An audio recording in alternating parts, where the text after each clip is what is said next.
Bienvenue à ce deuxième épisode de Joe Clutch.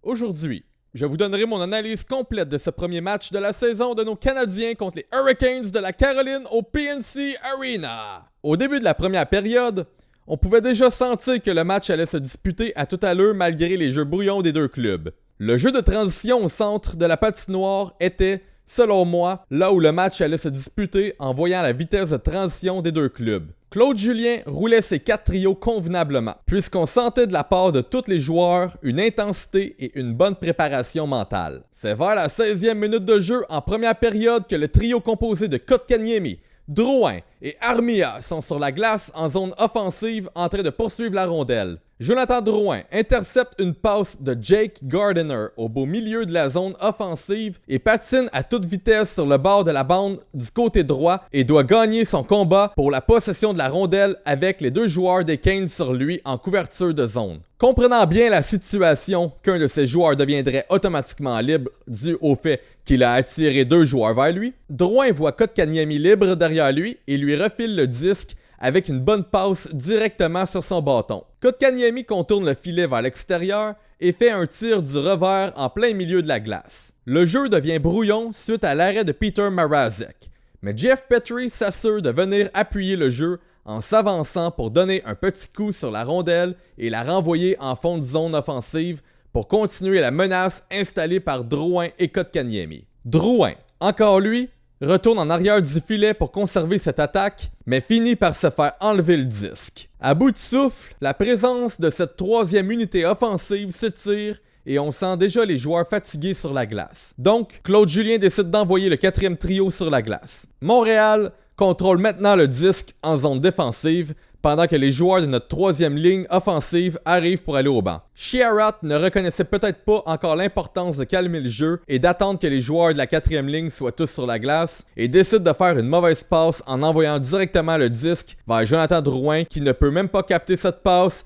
et qui finit directement vers un dégagement refusé. J'explique ce jeu avec beaucoup de détails car ce sont les détails qui font toute la différence dans le sport professionnel. En effet, suite à ce dégagement refusé, Jonathan Drouin n'aura pas pu aller au banc et se reposer et restera donc pris en zone défensive. Heureusement pour tout le monde, Price saura faire l'arrêt sur le jeu suivant pour que Julien soit en mesure d'envoyer son quatrième trio au complet. Cependant, le jeu se déroule toujours en zone défensive lorsque nous commencions à prendre le momentum à l'offensive il y a même pas 1 minute 30 auparavant. Valmark est au centre des mises en jeu contre Nate Thompson. Valmark remporte cette mise au jeu d'une façon très franche, ce qui permet à Brett Pesce de prendre la rondelle aisément et de décocher un tir en hauteur qui semble inoffensif à première vue. Valmark fait dévier le lancer et la rondelle ricoche sur la jambière de Price pour créer un retour sur la lame de bâton de Valmark encore une fois, qui n'aura qu'à tirer entre les jambières de Price qui étaient rendues hors d'équilibre pour refermer ses jambières. C'est alors 1-0 pour les Hurricanes de la Caroline. Il faut comprendre que la Ligue nationale est un jeu d'erreurs. Sans vouloir jeter le blâme sur Ben Chiarot pour ce but, il est important de se souvenir des erreurs commises parfois un jeu ou même 2 jeux avant le but. En deuxième période, la Caroline continue de faire pression sur Montréal. Price doit souvent intervenir afin d'arrêter le jeu. La séquence suivante m'a beaucoup étonné.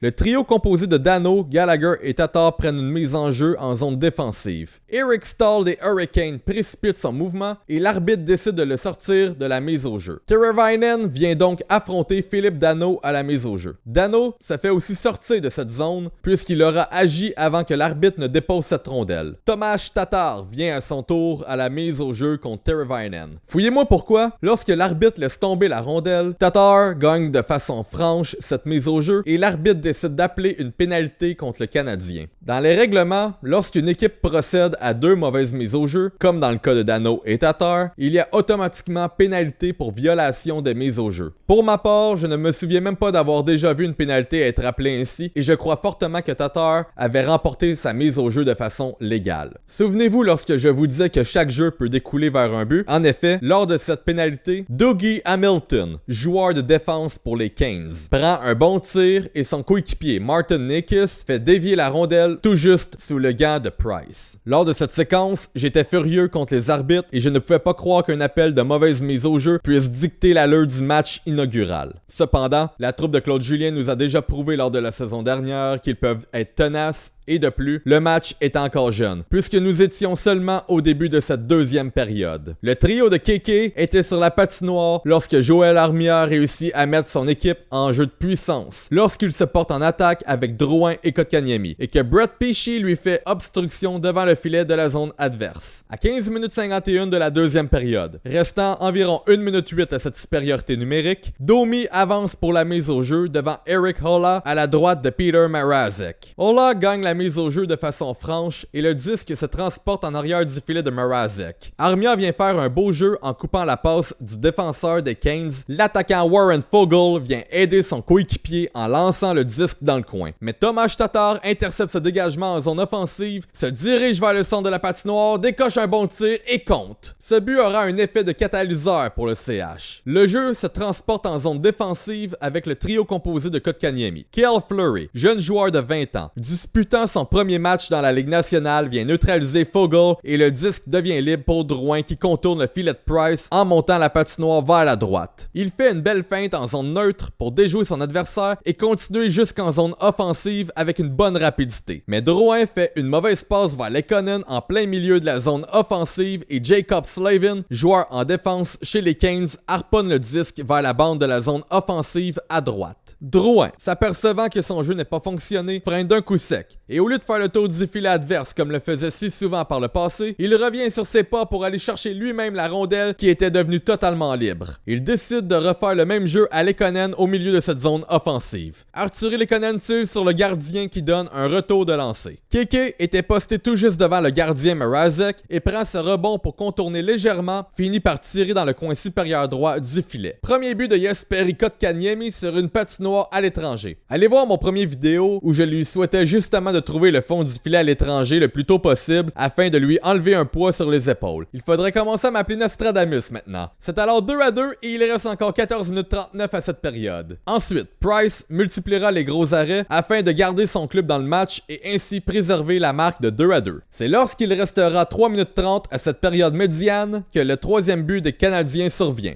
Ce but a une grosse signification pour moi, car les 5 joueurs sur la patinoire ont été impliqués. Tout commence en zone neutre lorsque Jordan Weal se replie défensivement et bat de vitesse Warren Foegele pour lui soutirer le disque. Victor Mété vient l'appuyer en remettant la rondelle à Shea Weber à la droite en zone défensive. Weber fait une courte passe à Thompson qui, celui-ci, se rend en zone neutre par la bande à droite de la patinoire. Jacob Slavin vient tenter de ralentir Thompson qui tombe sur un genou mais parvient tout de même à préserver le disque grâce à sa combativité et entre finalement en zone offensive avec la possession du disque. Paul Byron, reconnaissant la situation de jeu, file à toute vitesse vers le cercle de mise en jeu à droite et reçoit la passe de Thompson directement sur son bâton. Jordan Weal, lui, se libère de son couvreur qui était Foegele et est tout seul du côté gauche. Byron voit que Weal est fin seul, décide de lui passer le disque vers la gauche et Weal marque sur un one-timer parfait. Lorsque les 5 joueurs sur la glace sont impliqués ainsi, chacun à leur façon, il sera compliqué pour n'importe quel club de la Ligue nationale de contenir cette vitesse et cette hargne.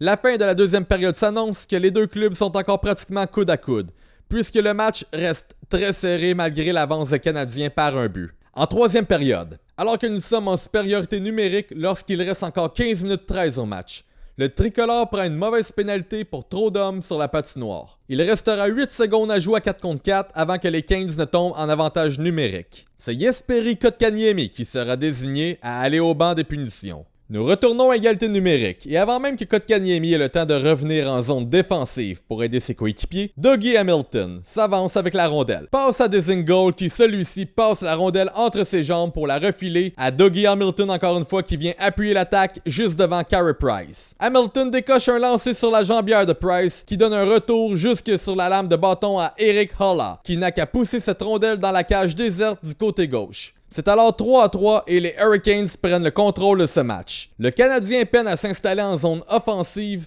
et passe beaucoup plus de temps en zone défensive. Le peu de lancers que le CH réussit ne sera que très peu dangereux pour Peter Mrazek, tandis que Price doit faire de gros arrêts pour garder le club dans le match. Si bien que nous nous dirigeons vers le surtemps et chaque club aura le droit à 1 point pour le classement de l'Est. En surtemps, Julien envoie directement Domi avec Barron et Petry. Les Hurricanes commencent avec le contrôle de la rondelle, mais Barron assure la relance de l'attaque en prenant possession de la rondelle en zone défensive. D'ailleurs, Barron aura presque compté avec une bonne passe de Max Domi en one-timer, mais Barron ratera le filet du côté droit. Les deux clubs auront eu la possibilité de faire leurs changements et d'avoir de bonnes chances de marquer avec tout l'espace que les joueurs bénéficient dans ce 3 contre 3. Mention honorable au duo Armia et Kotkaniemi avec le défenseur Shea Weber qui auront réussi à contenir Stahl, Svechnikov et Slavin en zone défensive pendant plusieurs secondes. Même que le trio de Keke aura l'opportunité de faire des changements avec le trio de Domi